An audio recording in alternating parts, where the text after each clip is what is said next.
Years ago, when I first got to Temple Manual, I was fresh out of the seminary, and I was teaching a class to 3- and 4-year-olds, our youngest learners.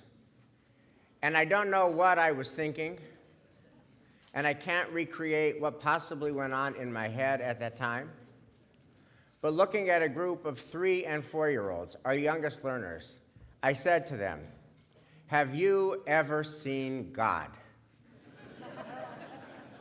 And the conversation went about as well as you might have expected. Total silence, total crickets, total awkward. And I literally had just gotten to the synagogue, and I had no idea how to get out of the jam that my ridiculous question had just put me in. And then, mercifully, a little girl in the back of the classroom sheepishly raised her hand. And she said, "I did." I said, "You did? You saw God?" "Yes, I did. I saw God." "Where did you see God?" "I saw God at Logan Airport." "When did you see God at Logan Airport?" "When we were coming back from vacation." I said, "How did you see God at Logan Airport?" She said, "In the bathroom at Logan Airport." I said, "What happened in the bathroom at Logan Airport that you saw God?" She said, "I was on the potty, and when I got up, God flushed my toilet."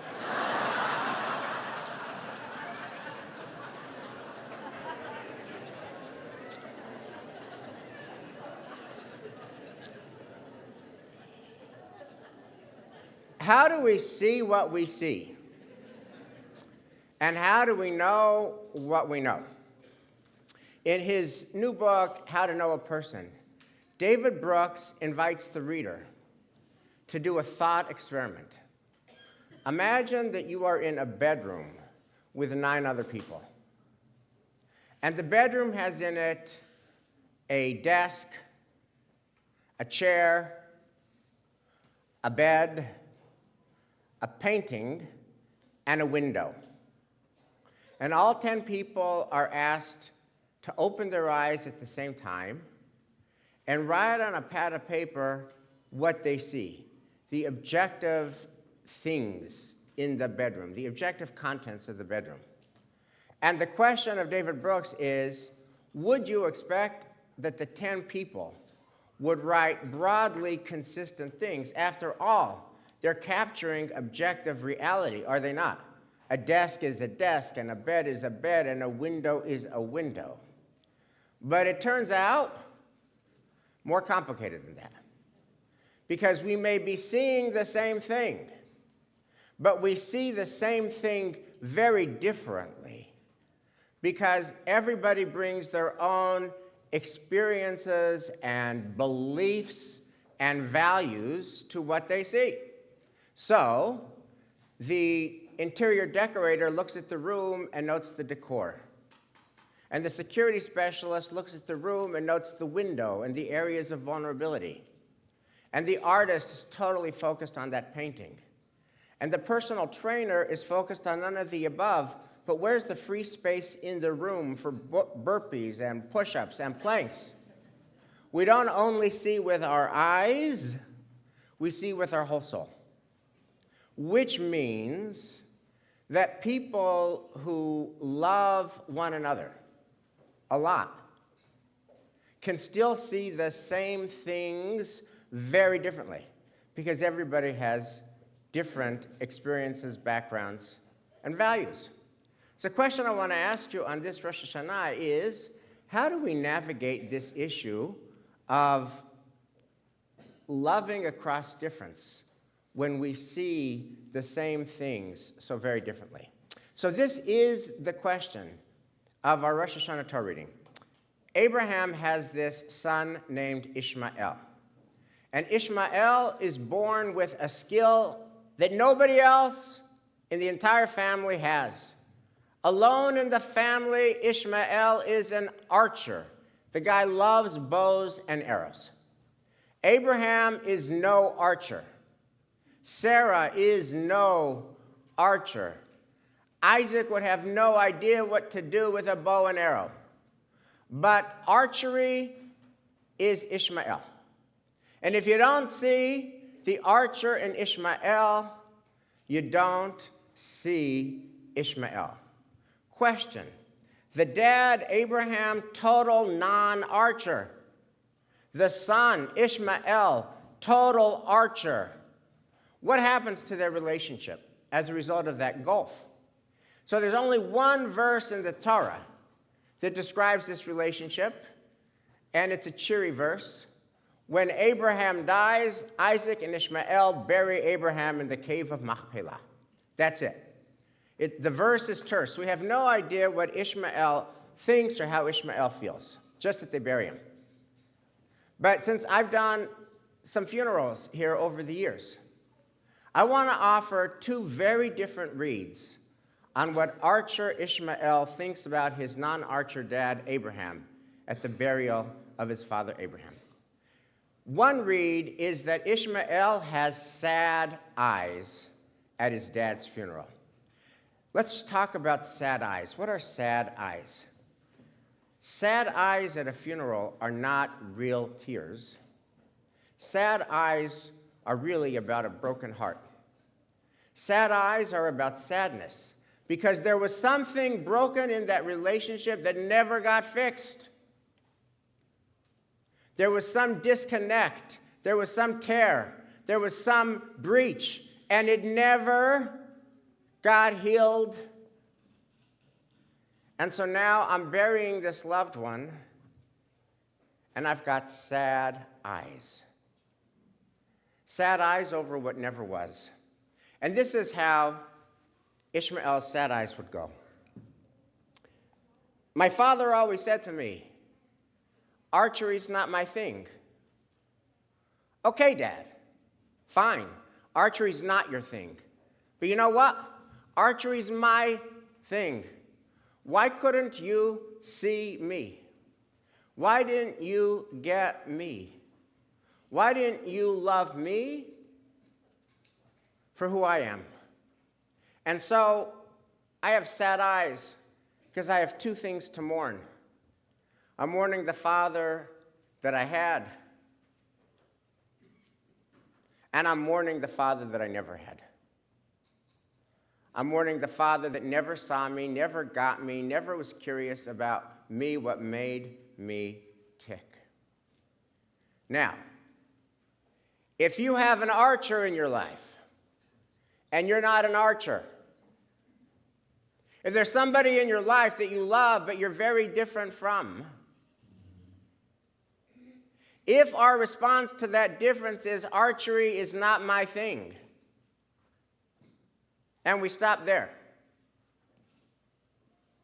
we're setting ourselves up for sad eyes. Sad eyes at the end of the road. Sad eyes for what never was. But there's a second read, which is from a midrash, which imagines that Abraham goes and visits Ishmael all the time. He visits Ishmael all the time to see Ishmael, to see Ishmael's family, and to learn about Ishmael's archery. As if to say, Abraham says to Ishmael, listen, archery, not my thing. But you love archery, my dear son Ishmael. And so I'm going to make it my business to learn about archery. And in this read, at the funeral of Abraham, what Ishmael has is real tears for beauty that was and is no more. Here is Ishmael's voice. This world is big and cold and impersonal. Most people don't know me, and most people don't get me, and most people don't care about me, and most people aren't curious about me for me. There was one guy who was, my dad. My dad saw me, my dad got me, my dad loved me, my dad cared about me, my dad was curious about me, my dad loved me unconditionally. And now he's gone, and I don't know how I'm going to live without my father and his unconditional love. And so he cries real tears. Let me tell you something. Tears at a cemetery are never faked. Tears at a cemetery are real. Because there's the loss of something that was beautiful, that is no more.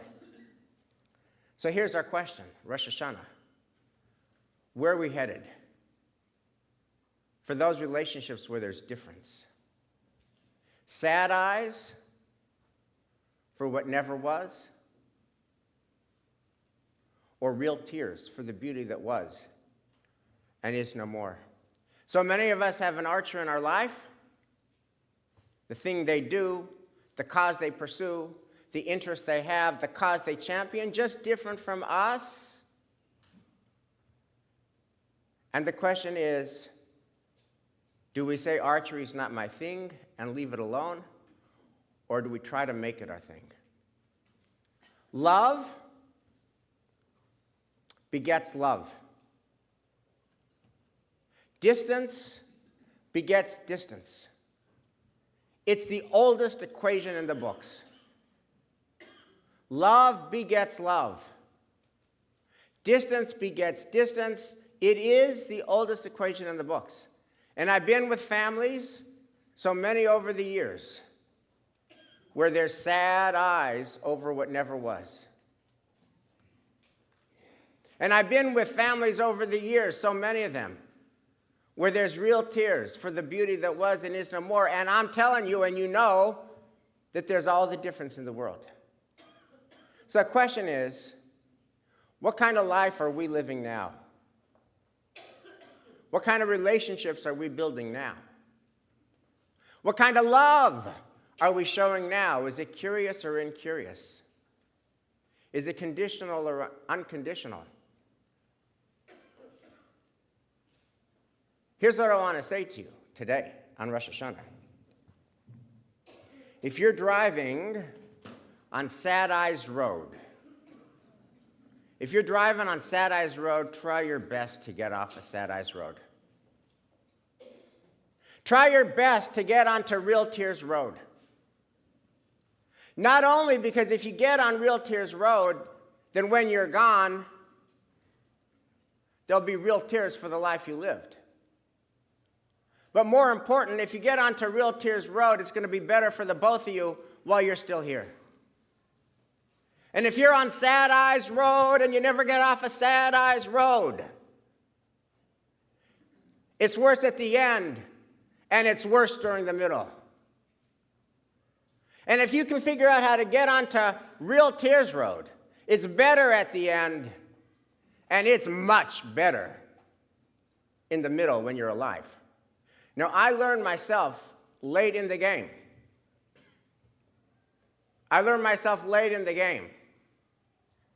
How to get from Sad Eyes Road to Real Tears Road. And my teachers were our in-laws, Doriano and Flora Russo, who are the parents of our beloved son-in-law, Davide Russo, who's married to our son, Nat. Now, Doriano and Flora Russo were born and raised and have lived every day of their lives in Italy. They do not speak a single word of English. Shira and I live here. We do not speak a single word of Italian. It makes for conversations that are limited.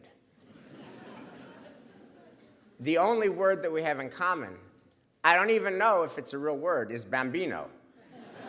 I'm hoping it's a real word. Bambino, yes, yes. Any day, Nad and Davide were blessed this summer on August 22nd to have a daughter. Their surrogate delivered a daughter. And they were at the hospital in Eugene, Oregon. Their baby had just been born. And Davide calls his parents from the hospital in Oregon to Italy, tell them that they now have a granddaughter. And naturally enough, his parents want to know her name. That's where things get really interesting. Her name is Aya, A-Y-A. In Hebrew, Aleph Yud Hey. Aya is a Hebrew word. It means bird, and it means flying. Aya is also a beautiful Zionist acronym, Eretz Yisrael Hayafa, beautiful. Aya is also a name in other civilizations and cultures. It's a very big name in Japan. There are a lot of Japanese women named Aya.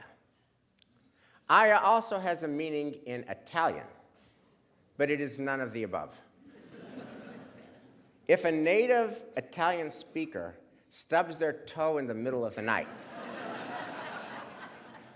and the pain begins to set in, what they say is, Aya. In Italian, Aya means ouch. Davide was calling his parents in Italy to tell them that he had named their granddaughter Ouch in Italian. And he was a little concerned about what they would say, but what they said was, Aya.